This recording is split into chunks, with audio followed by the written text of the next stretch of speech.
अमीर जेठानी गरीब देवरानी। रोशनपुर नाम के गांव में चंदा और शांति नाम की जिठानी और देवरानी रहती थी। चंदा का पति बहुत पैसे वाला था। उनके पास किसी भी चीज की कोई कमी नहीं थी और उसके विपरीत शांति का पति बहुत ही गरीब और नशेड़ी था।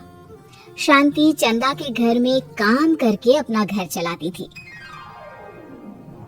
भाभी, घर पर खाने के लिए कुछ भी नहीं है। अगर आप थोड़ा खाना दे पाए तो बहुत मेहरबानी होगी।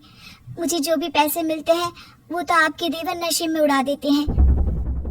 ये तुम लोगों का ना रोज रोज का ड्रामा हो गया है। अब देवर जी कमाते नहीं है तो मैं क्या करूं?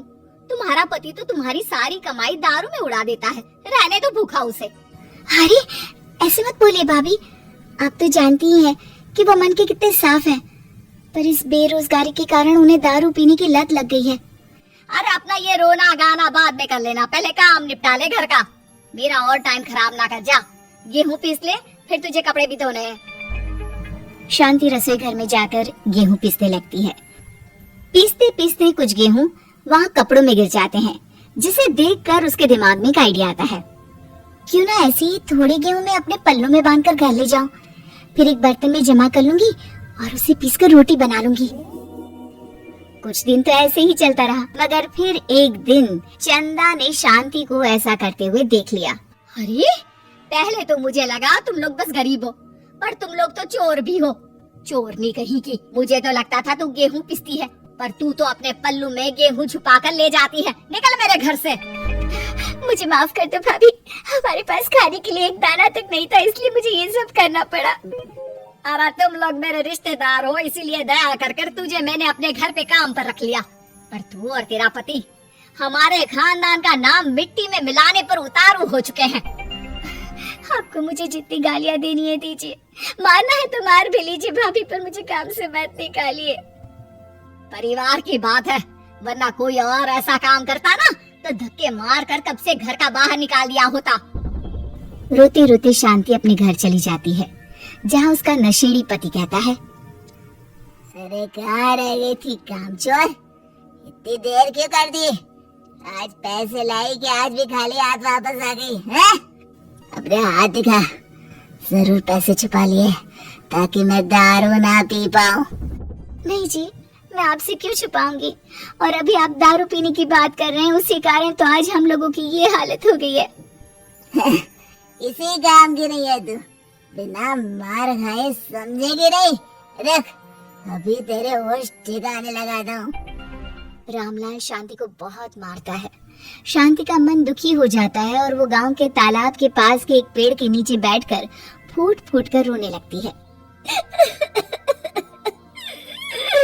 मैंने कभी किसी का बुरा नहीं किया, फिर भी भगवान मेरे साथ ऐसा क्यों कर रहा है?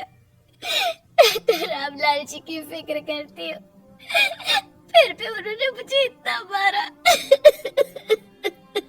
तभी उसे एक आवाज सुनाई देती है, रोने की कोई जरूरत नहीं है बेटी, चिंता क्यों करती हो? ये आवाज कहाँ से आ रही है? शांति अपने आसपास देखती है, उसे कोई नहीं दिखता।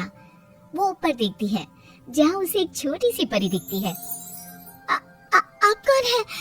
आप तो कोई परी लगती है। हाँ बेटी, मैं इसी पेड़ पर रहती हूँ।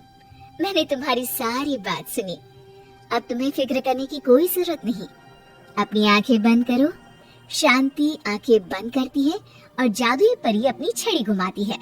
उसकी छड़ी घुमाते ही पेड़ के सारे पत्ते सुनहरे रंग के हो जाते हैं।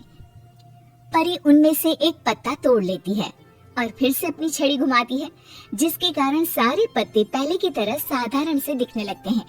आंखें खोलो बेटा। लो, इस पत्ते को ले जाकर अपने तकिए के नीचे रख देना। ये तो एक साधारण पत्ता है, इससे क्या होगा? ठीक है, अगर आप कहती हैं तो मैं इसे रख लेती हूँ। शांति उस पत्ते को लेकर अपने घर जाती है और अपने कमरे में तकिए के नीचे रखकर सो जाती है। सपने में उसे वही पेड़ वाली जादुई परी दिखाई देती है। बोलो शांति, क्या चाहिए तुम्हें? मैं चाहती हूँ हम बहुत अमीर हो जाएं और मेरे पति नशा करना छोड़ दें, उन्हें कोई काम भी मिल जाए। कल जब तुम सुबह नींद से जागोगी, तुम्हारी इच्छा पूरी हो गई होगी। अगली सुबह शांति नींद से जागती है। अपने आसपास का नजारा देखकर चौंक जाती है। उसके बिस्तर पर चारों तरफ सोने चांदी रखे हुए थे। हे भगवान, कहीं मैं सपना तो नहीं देख रही? इतना सारा सोना, वो भी मुझ गरीब के पास। रामलाल जी को बताती हूँ, वो बहुत खुश होंगे।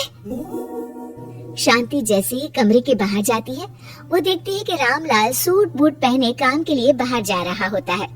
मुझे शहर में एक नौकरी मिल गई है शांति, मुझे आने में देर हो जाएगी, घर का ध्यान रखना। और इस तरह शांति बहुत अच्छा जीवन बिताने लगती है। उसके पास अब किसी भी चीज की कमी नहीं रह जाती। रातों रात शांति के पास आए इतने पैसों को देखकर उसकी जिठानी उससे पूछती है, अरे क्यों रे शांति, कहीं बड़ा हाथ मारा है क्या? अचानक तुम लोगों के पास इतना पैसा कैसे आ गया? नहीं नहीं भाभी, ये सब तो जादुई परी के दिए हुए पत्ते का कमाल है।